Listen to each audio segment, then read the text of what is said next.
Ages. Hi, everybody, and welcome to our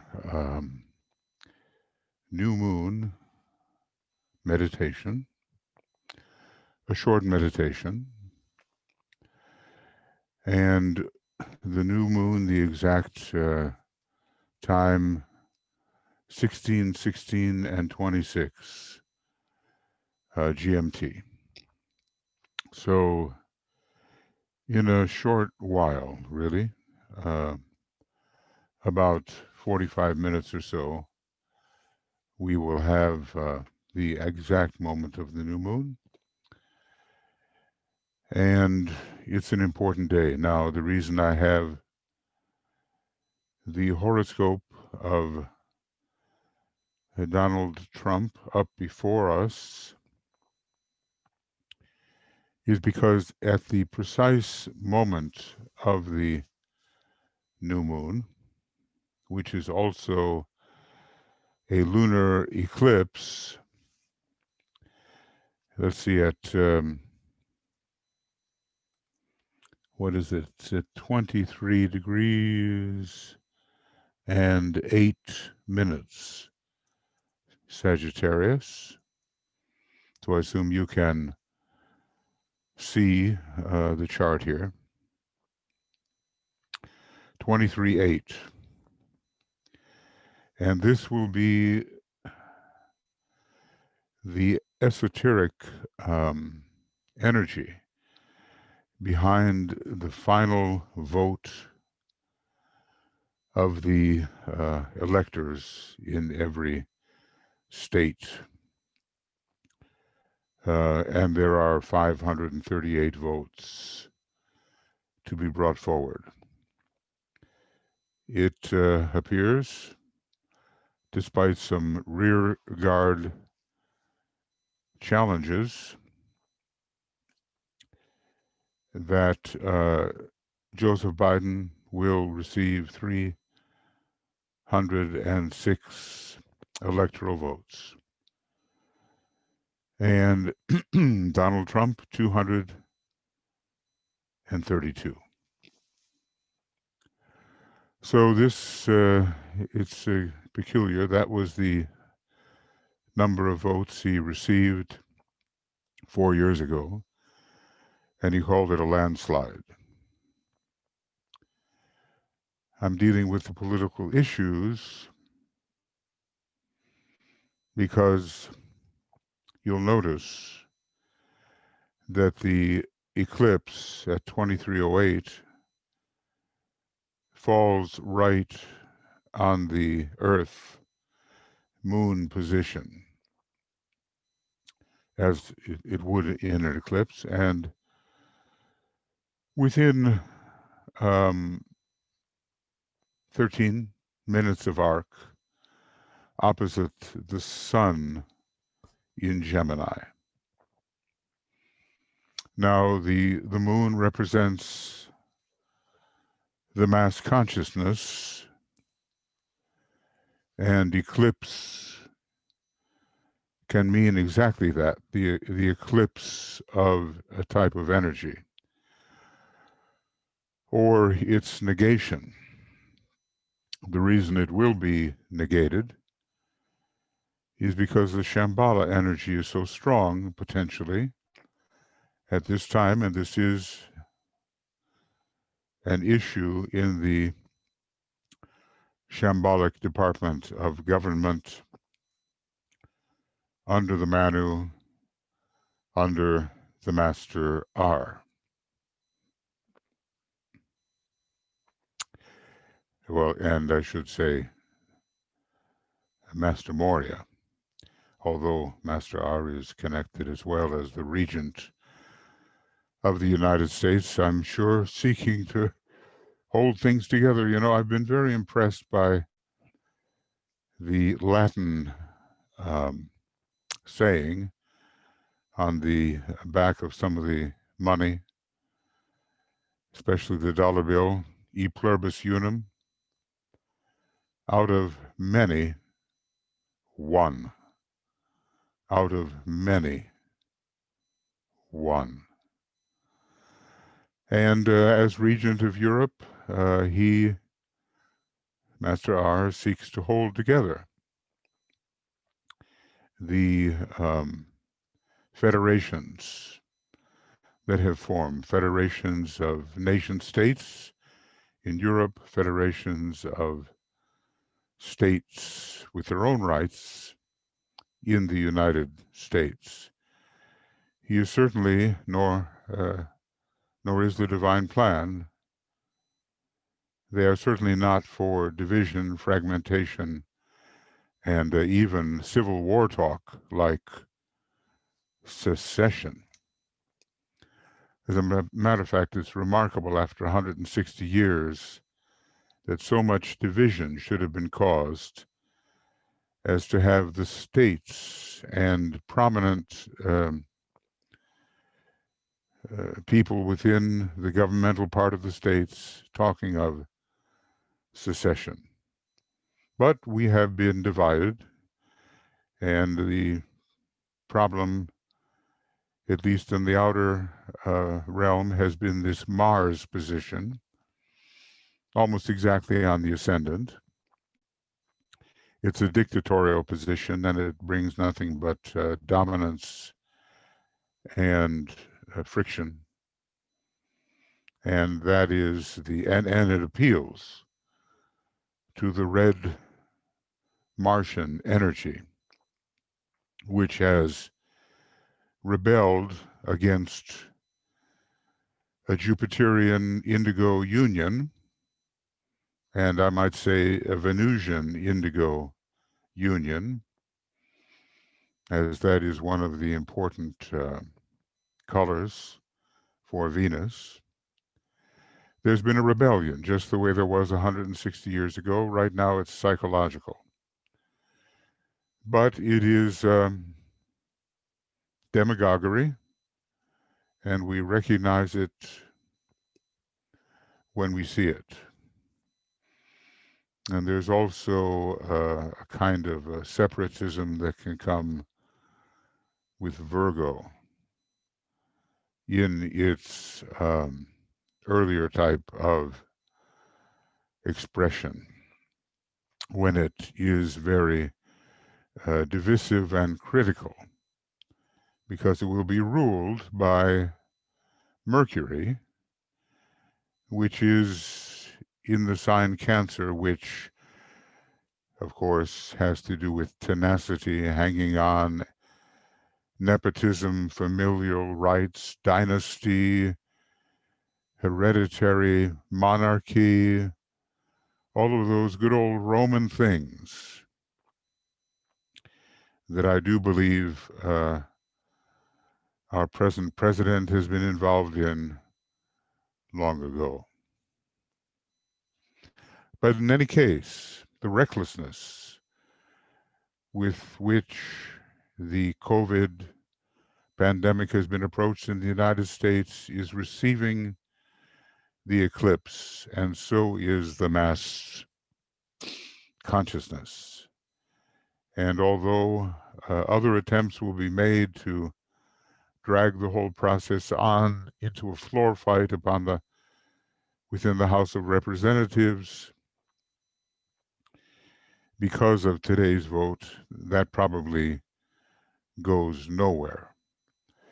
The forces of obstruction have been at work. And when we see a representative of those forces doing everything he can to make a smooth transition of power in a democracy less and less possible, well, we begin to know who's working for whom.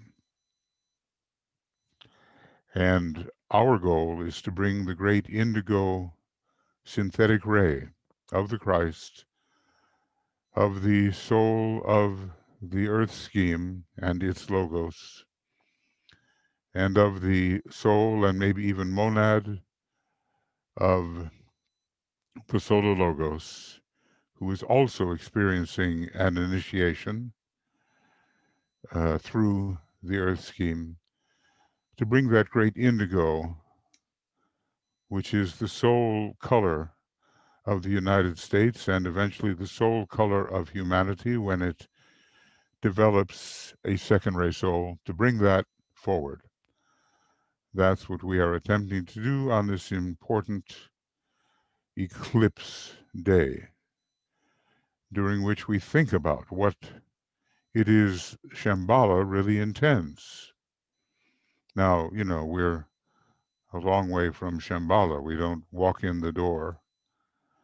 And even a master of the 5th degree, unless in the political department, is not entering Shambhala. One has to be at least a 6th degree ascended initiate to do that. And we have to keep things in proportion.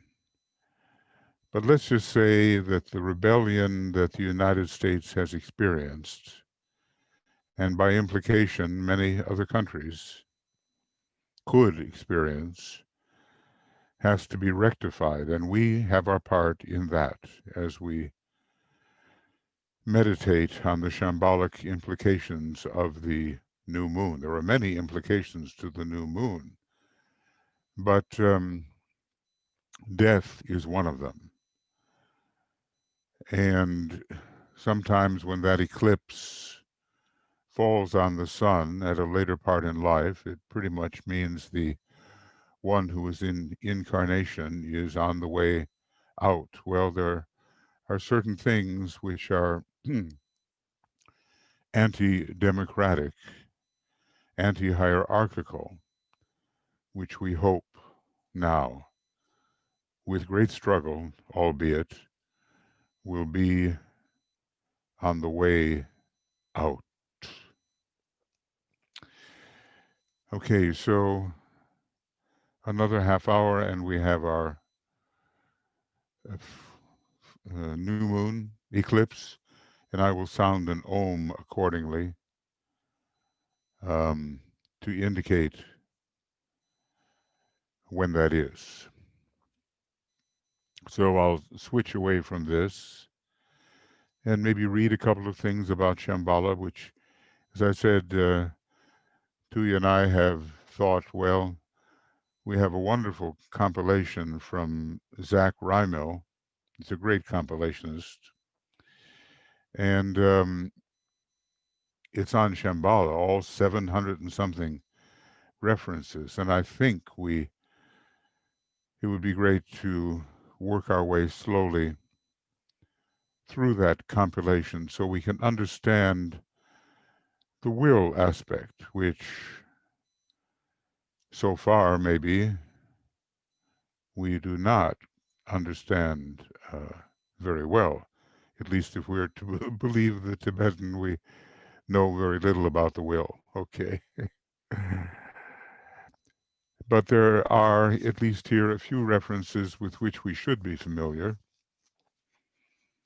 And they are beautiful, some of these references, and we'll get to them also in the meditation.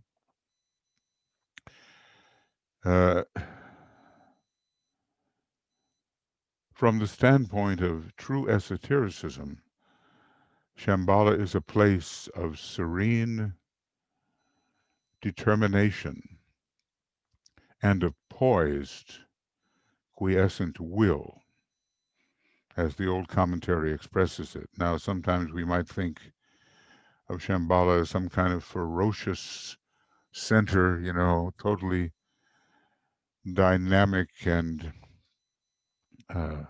willfully pressing all things forward. It's the hierarchy that's the great symbol of activity. And Shambhala holds in serene determination and poised, quiescent will. Its ability to simply hold the archetype, the purpose, and what must come of that purpose is unique, and more humanity in groups, yes, more likely in groups, can approach Shambhala. Now the Christ will be carrying tremendous Shambhala energy. He is already with the Buddha, a resident of Shambhala. He's a becoming 7th degree initiate, as is the Buddha, and his location is symbolically at the right hand of God, in this case, Sanat Kumara. And he knows the nature of will, so he will be carrying the energies of Shambhala when he comes, as the avatar of synthesis and the spirit of peace and the Buddha assist him in triangular support. So let's remember love eternal, light supernal, peaceful, silent will, peaceful, silent will. It's the only true place of peace on our planet, whereas hierarchy is a very vortex of activity, as Master DK has informed us. And there are exalted beings in Shambhala who are members of the Great Council on the logoic plane. We don't know exactly on what levels, but that's not so important as to know that they work with Sanat Kumara from that high level. The Buddhas of activity are here. They are expressions of the counterparts on cosmic levels of the energies latent in the 3 permanent atoms, in the 3 worlds of endeavor. They are intelligent beings, so it's intelligent will, intelligent love, intelligent intelligence. Anyway, it's symbolic, and they are 3 Kumaras, and they're under the aspect of sacrifice, and they assist Sanat Kumara in all things. They were planetary logoi in a previous time, previous solar system. We are going to find the 7 spirits before the throne there, before the throne of Sanat Kumara, and they are also members of the council. And each of them is in close rapport and contact with one or other of the 7 sacred planets. So when we talk about Shambhala, we're getting planetary influence very directly through the 7 spirits. And there are, of course, on and on many more instances of 7 spirits, because the planetary logoi who are sacred are the 7 spirits before the throne of the solar logos. These are big things. So these spirits who are the Ray Lords can draw upon those 7 spirits. And here DK is talking about the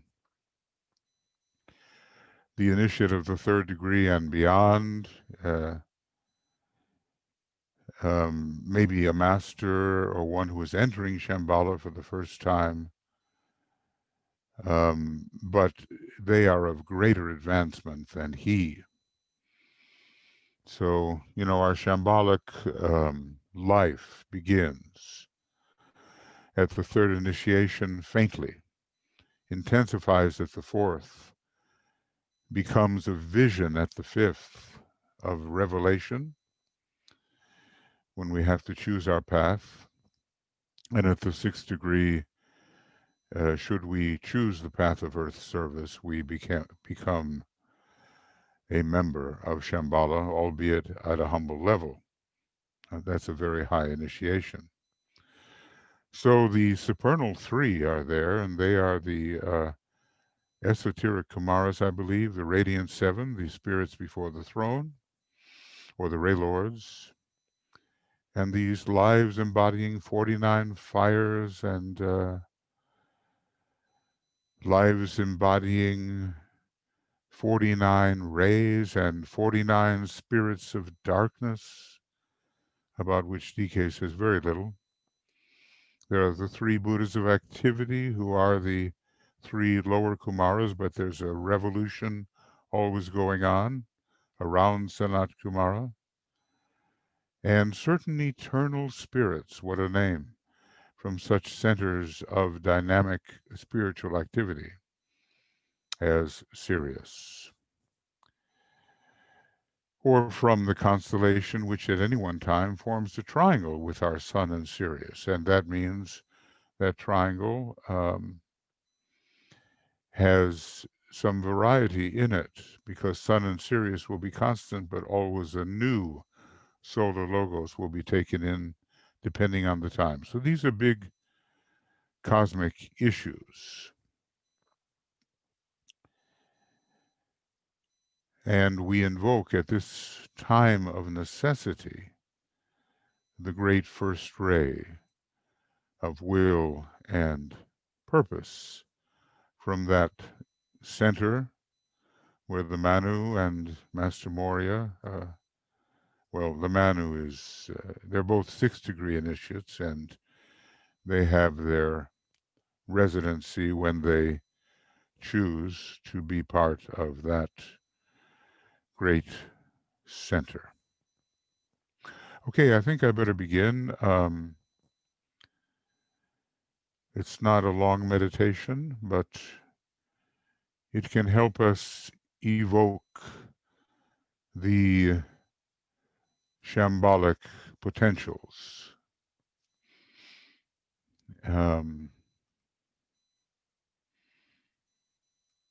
that we need at this time. And I have some requests to make this compilation. This is what I've chosen here is just a little bit, but yes, of course, I can do that.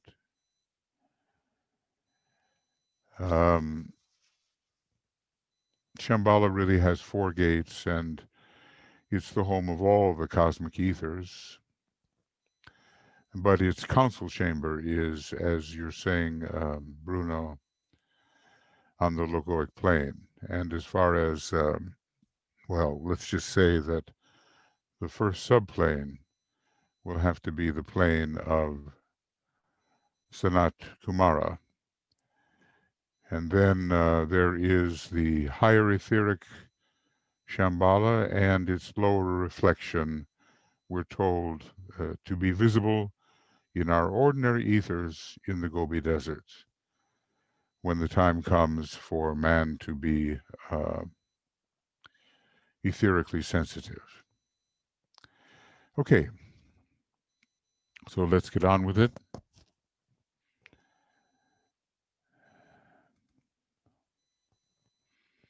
And we'll realize we're as a group,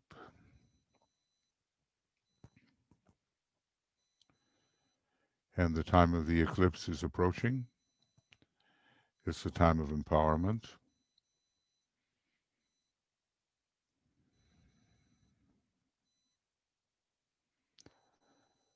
And we have to realize that the Earth is indeed, for our solar logos, the base of the spine center, and has a very strong first ray destiny.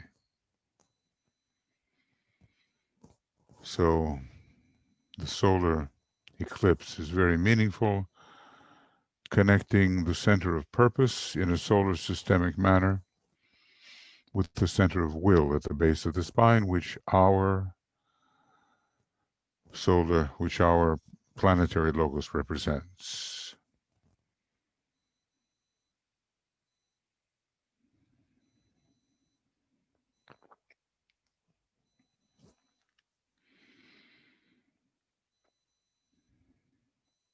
And it's a time of purification when these first ray energies of the Earth and the great healer, Pluto, the Kundalinic cleansing, as it were, brings power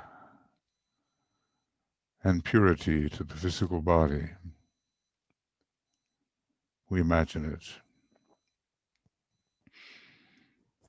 Power and purity to the etheric body of active radiation.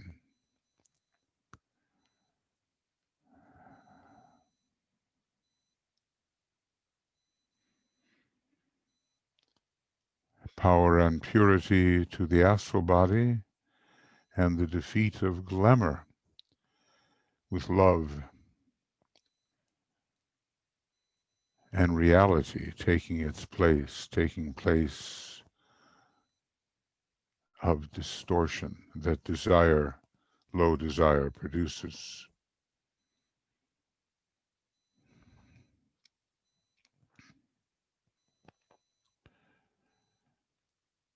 Power and purity to the lower mental body, which should be an instrument of the soul.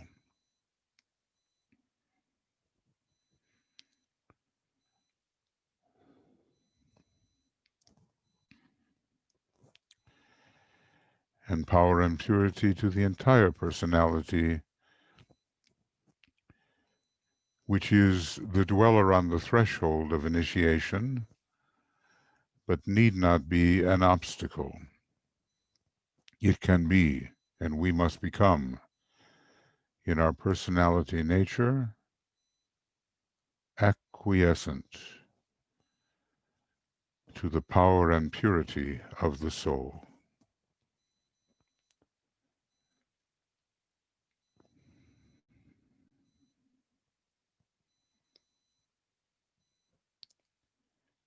Which is Christ in us, the hope of glory. We all await transfiguration and the true shambolic ascent which begins at that time.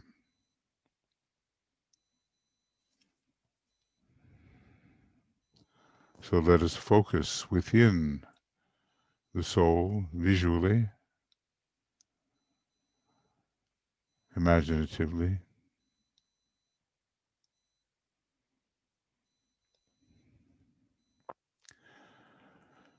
as if this world of light and love and sacrificial will were a truer home to us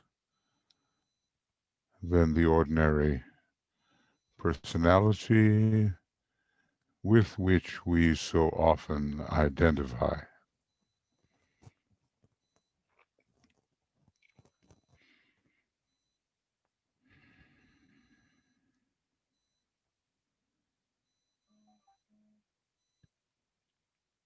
And we merge ourselves in a deep sense of the group soul because although the soul is individual, it's also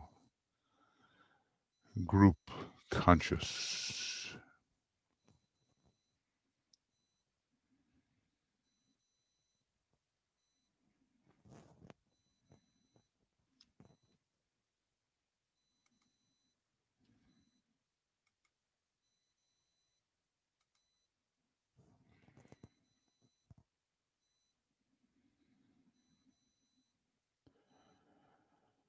And we are merging in soul with the spiritually minded people of the world.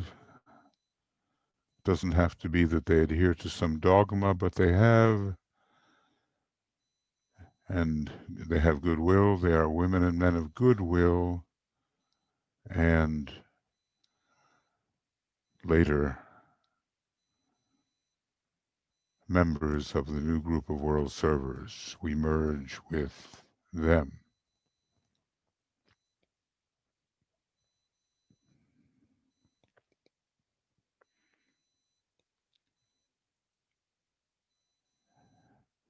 And we really try to get the sense of merging with the one humanity, with human beings in the body, out of the body,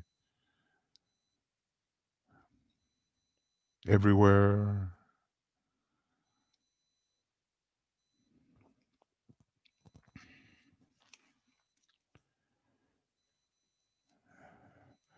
realizing that, as the old commentary tells us, there is no my soul and thy soul.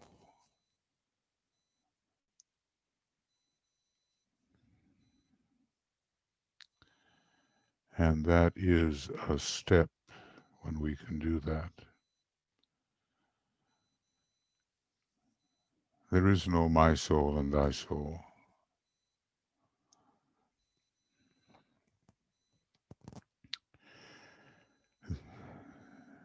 The powerful second ray mantram captures this in the statement, could we but realize it, and we must realize it in time, naught is but me.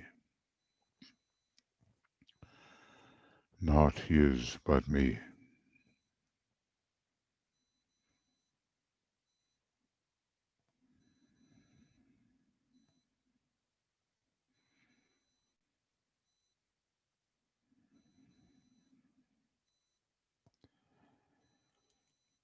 We project through the pool of retained energies around the mental unit, linking the mental unit with the monastic permanent atom and further towards the Buddhic and atmic permanent atom, which we cannot yet reach, but we can go in that direction.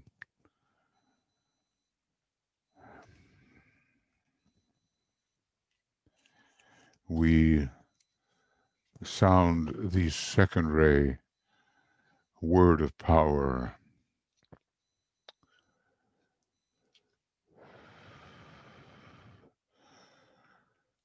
Internally, I see the greatest light rising through all the colors, the beam of white light in a largely indigo bridge. I see the greatest light, and we sound the Om while we think I see the greatest light.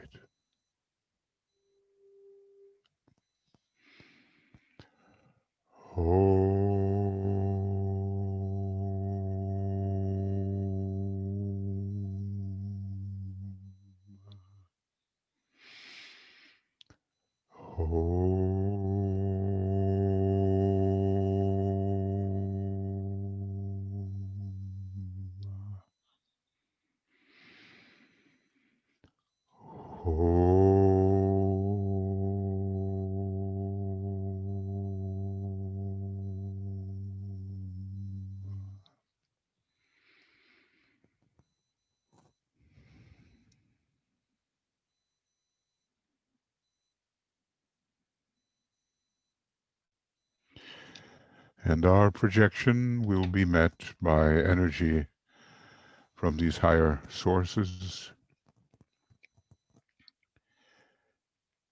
at ever higher points of tension as we proceed. And at that meeting, new revelation can come.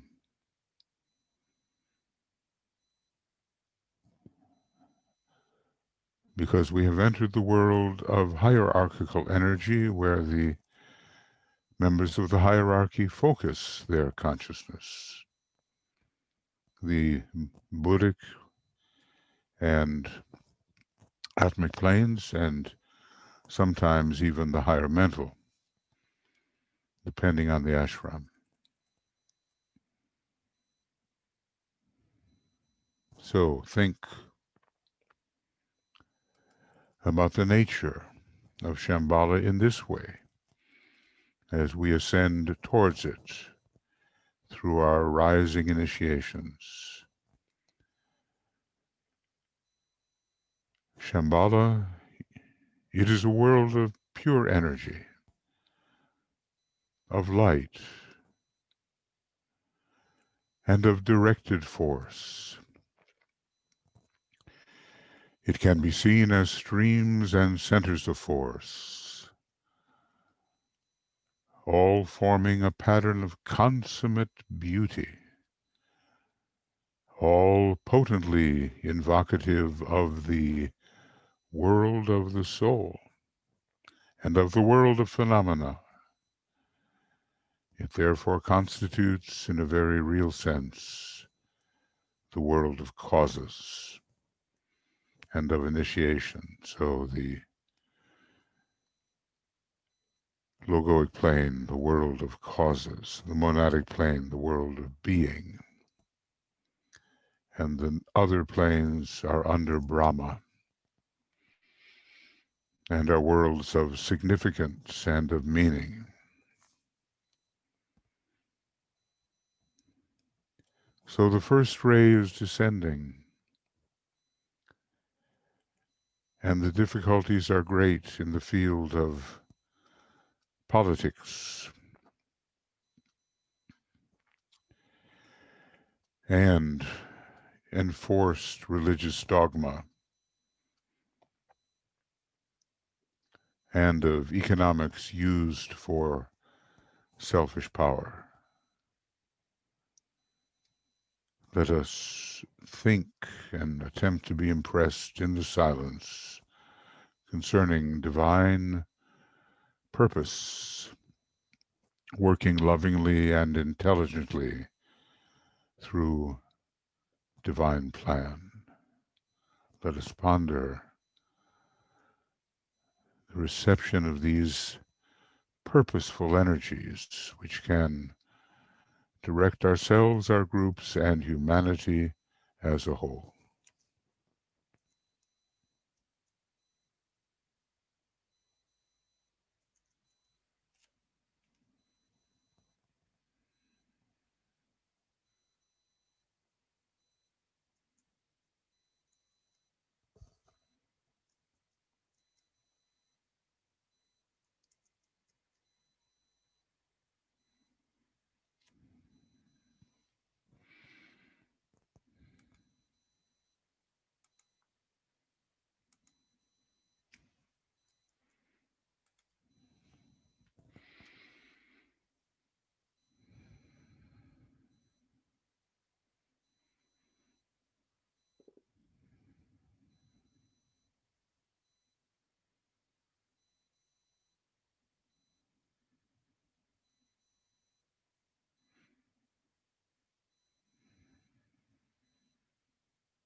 eclipse.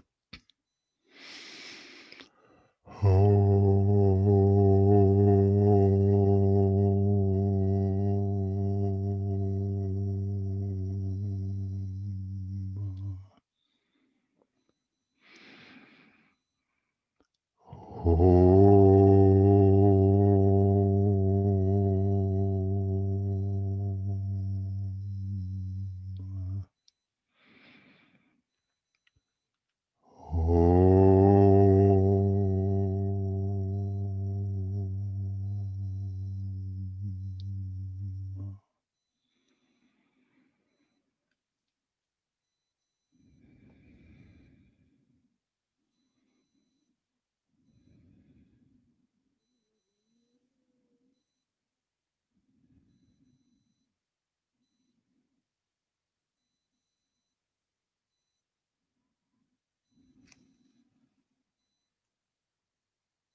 From the center where the will of God is known, let purpose guide the little wills of men, the purpose which the masters know and serve.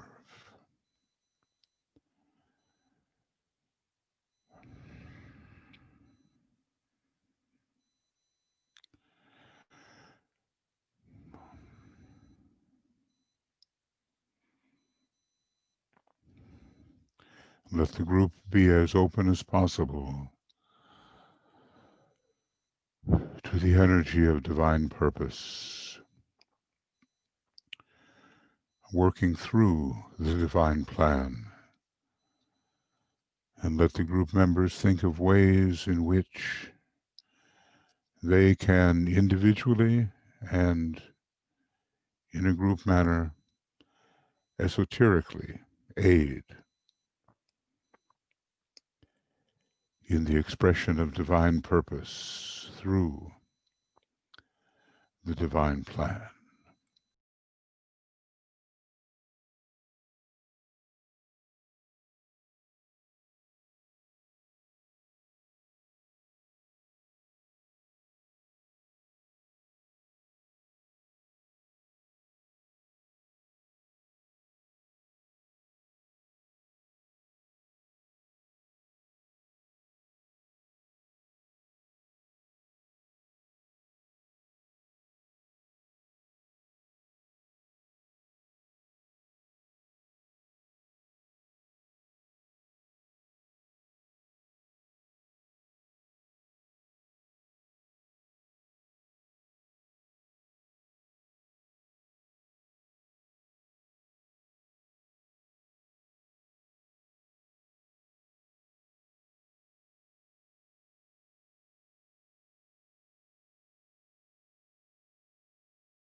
Now we direct our individual spiritual energies and our group spiritual energies towards the amelioration, the improvement of situations found in the three major departments of hierarchy under the Manu, the Bodhisattva or Christ, and the Mahachohan, the Master R. And we visualize positive changes taking place under the impression of the divine purpose, expressing as the divine plan.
And wherever the will of the people is threatened, and today in a number of places it is much threatened,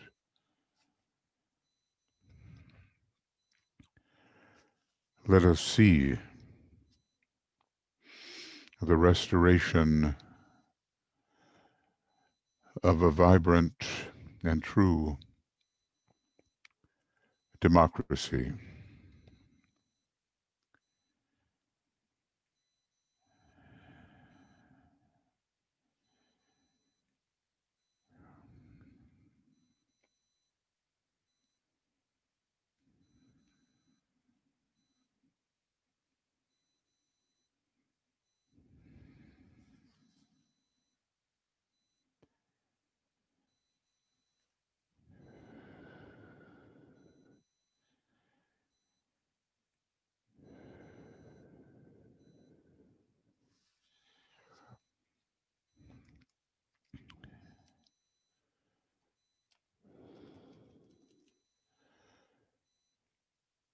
And we will sound the great invocation number 2, which is used in serious and dangerous situations.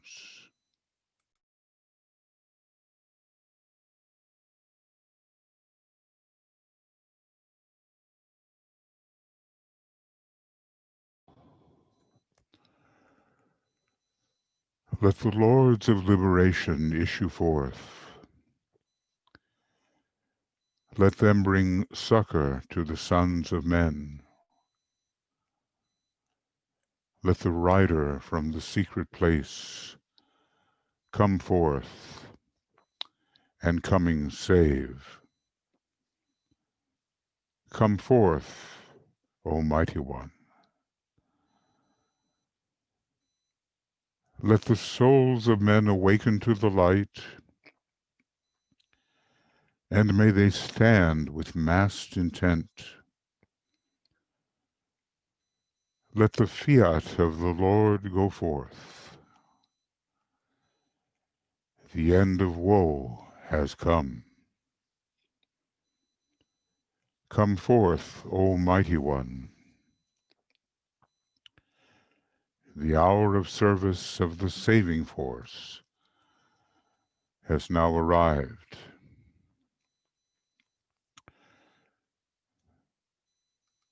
Let it be spread abroad, O Mighty One. Let light and love and power and death fulfill the purpose of the coming one. The will to save is here. The love to carry forth the work is widely spread abroad. The active aid of all who know the truth is also here. Come forth, O Mighty One, and blend these three. Construct a great defending wall. The rule of evil now must end.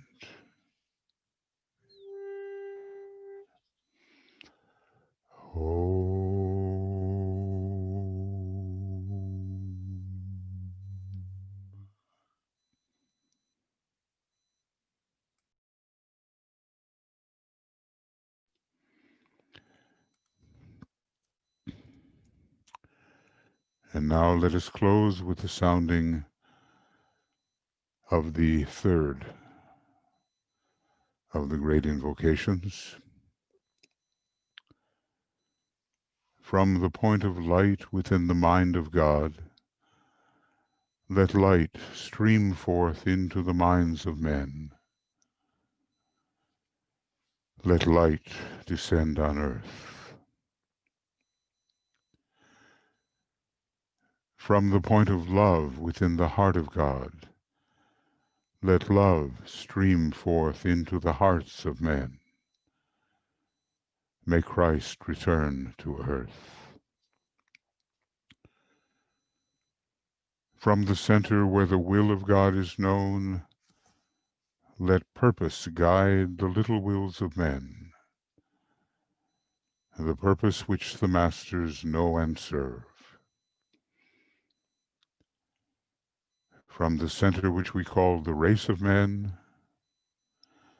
let the plan of love and light work out, and may it seal the door where evil dwells.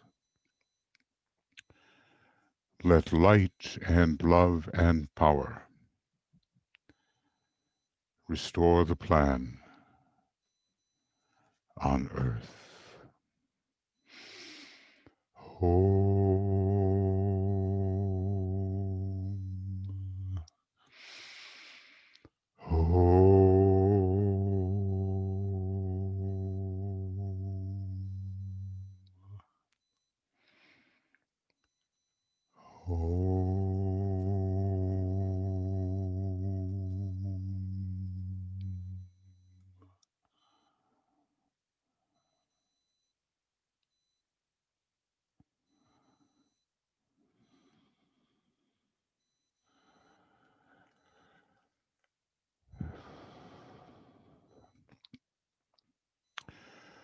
Okay, friends, thank you. And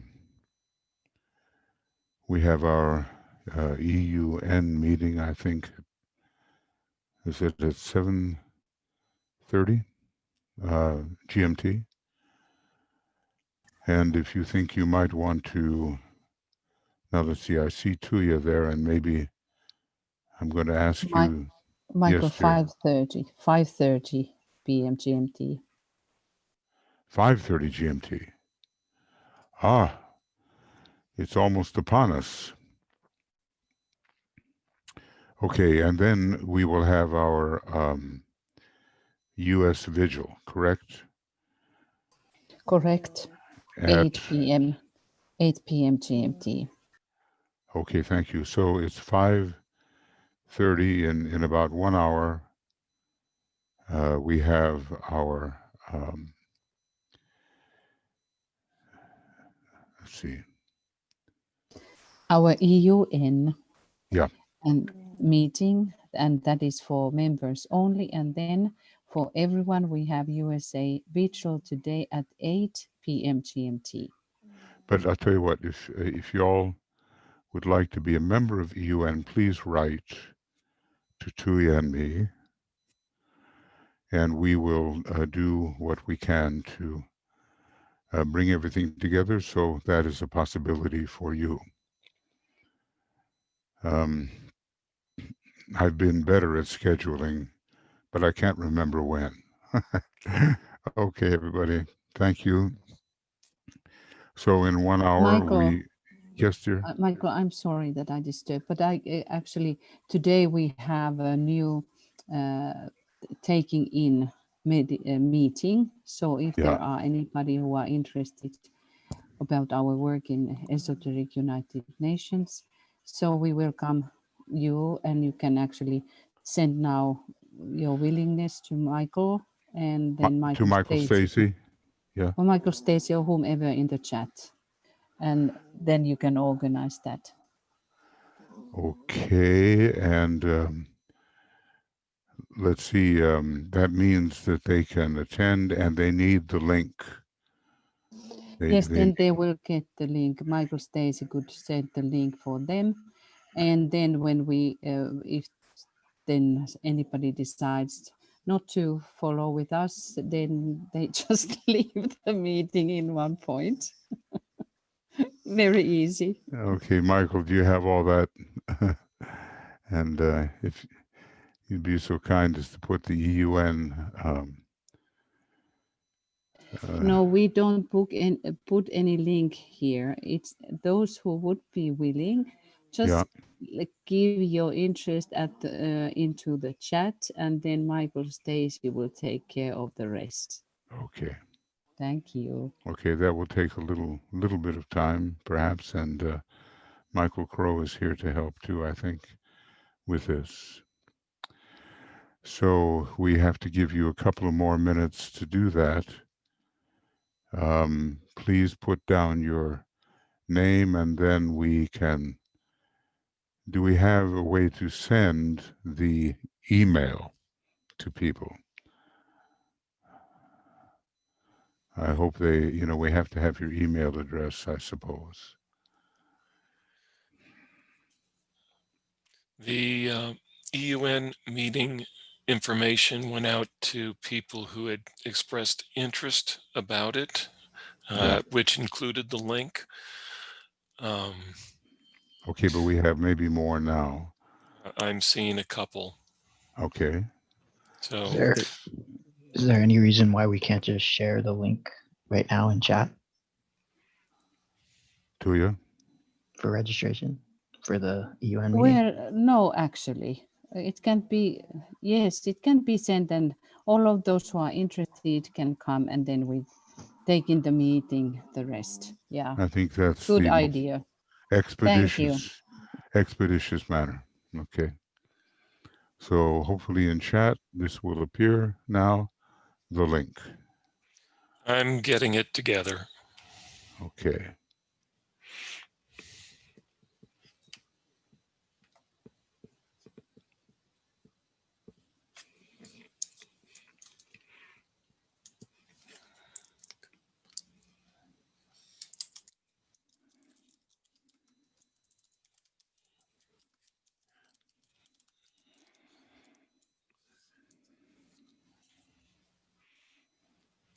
And there it is.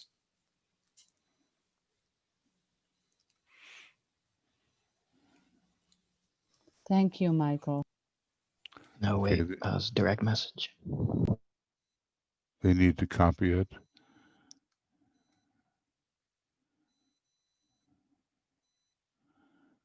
And I'm not, I need to see it. There it is, UN meeting. Okay, so if you think you might be interested in participating in our Esoteric United Nations work, you can see what it's about a little bit. And it will be necessary to make a pledge, an oath, some sort of commitment that keeps us going until 2026, the new Group of World Servers Day, or week rather. Okay, so copy that out of your chat box if you need to, and we'll see you in about an hour. All right. Good enough. Thank you, everyone, and I'll turn off belatedly the recording, and then whoever is host right now can take us out.